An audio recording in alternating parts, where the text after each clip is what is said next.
Armstrong 大炮 ，Armstrong 18洞大炮，炸弹爱对炮管头前放入去，外形若手竿仔，拢总30，炮管有 4.6 米长，炮管喙直径 25.4 公分，炮座是3合土起的，半圆形。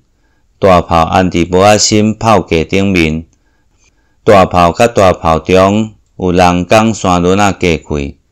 炮台下面是用3合土起的，厝顶有2尺高，下骹兵仔房甲细门炮弹药库，无彩已经损害去啊，打改做机仔砍头。大炮原本有5座，安伫西南边外海甲西北、西南向甲北遐。日本甲罗西亚战争以后，大炮就毋知封锁去倒位啊。